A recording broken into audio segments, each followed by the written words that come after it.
You ever open your phone for just 1 minute and somehow resurface 47 minutes later holding absolutely nothing but digital dust and mild shame? You weren't even looking for anything specific. You just tapped, scrolled, refreshed, maybe switched apps, came back, refreshed again, like you were pulling a tiny invisible lever. And here's the weird part. Sometimes it's boring, but you still keep scrolling. Why? Why does your brain treat your phone like a casino in your pocket? Today, we're breaking down how your brain turns your phone into a slot machine, why your monkey can't stop pulling the lever, and how to take your bananas back. The problem. Let's be honest. You don't check your phone. Your monkey checks your phone. You'll be working, studying, watching something, and suddenly your hand just moves. No meeting, no notification, no reason, just tap. Your monkey is like, maybe banana. Refresh. No banana. Okay, but maybe now? Refresh. And sometimes, jackpot. A like, a message, a funny video, a tiny burst of validation. Banana. And that's the trap. Because most of the time, nothing interesting happens, but occasionally something does, and that occasional reward keeps your monkey pulling the lever. It's not weakness, it's wiring.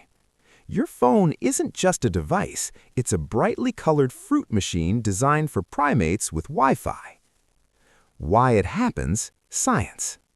Here's where it gets fascinating. There's a concept in psychology called variable reward reinforcement. It's the same principle that makes slot machines addictive.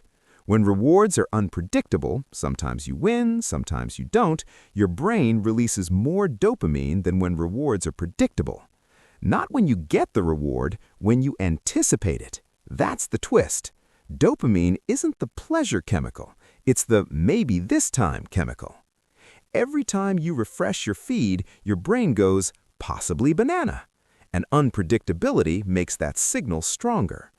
Studies in behavioral psychology show that variable rewards create the most persistent behaviors. That's why casinos don't give you a reward every time. If they did, you'd get bored. Your monkey doesn't get hooked on guaranteed bananas. It gets hooked on maybe bananas. Now combine that with social validation. Likes, comments, messages, and your brain's reward system lights up even more. Humans evolved to care deeply about social feedback because in the ancestral jungle, being excluded meant danger. So when someone likes your post, tiny tribal approval, tiny survival signal, tiny banana. And here's the genius part of the algorithm jungle. Infinite scroll, no stopping cue. In nature, bananas run out. In casinos, chips run out. On your phone, the bananas never end. Your monkey doesn't know when to leave the tree. The deeper issue. But here's the paradox. Your phone isn't just stealing your time, it's stealing your ability to tolerate boredom. And boredom is where real thinking happens.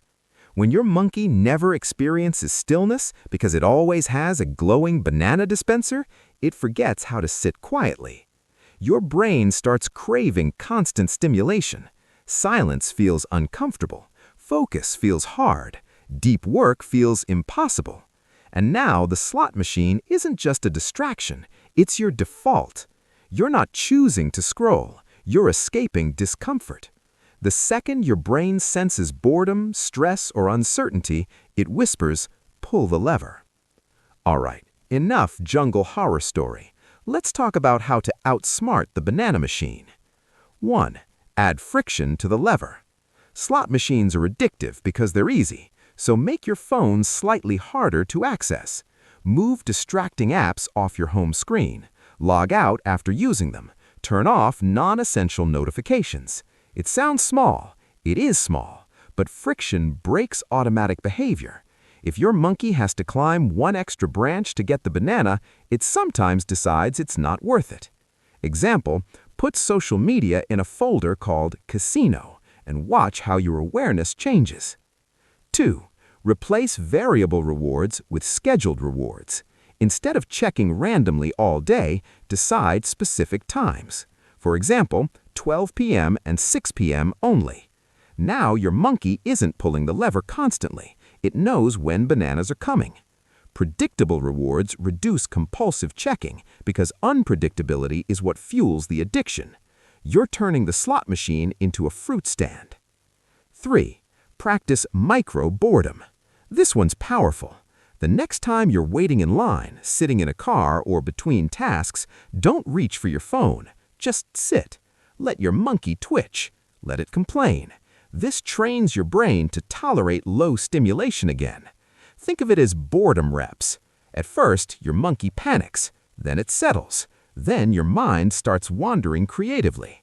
That's where real ideas grow. 4. Use the one-pull rule. When you open an app, decide before opening it. One scroll, that's it. One intentional check. Then close it. This interrupts the infinite lever loop. Your monkey likes clear boundaries. Without boundaries, it assumes the jungle is infinite. 5. Make the good stuff easier than the bad stuff. If your phone is the easiest source of dopamine, your brain will choose it.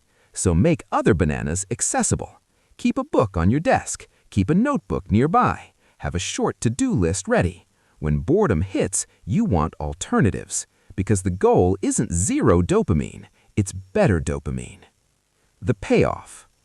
Imagine this. You open your phone intentionally. You use it, you close it. No trance, no time warp, no mysterious 45-minute disappearance. Now imagine your attention slowly strengthening. You can sit longer, focus deeper, think clearer.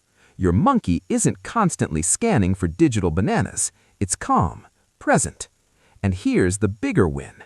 When you stop giving your dopamine to random scrolls, you get it back for meaningful work. Projects feel rewarding again. Conversations feel richer. Life feels less fragmented. You're no longer living in between lever pulls. You're actually in the jungle. Your brain didn't turn your phone into a slot machine by accident. It was designed to chase unpredictable rewards. But now you understand the trick. And once you see the lever, you can choose whether to pull it. If this helped you see your monkey a little more clearly, hit like so the algorithm feeds this to other distracted primates. Subscribe for weekly psychology breakdowns without boring lectures. And if you want deeper strategies to train your monkey and reclaim your focus, join the channel member. Thanks for hanging out in the jungle. Now, put the phone down. Just for a minute.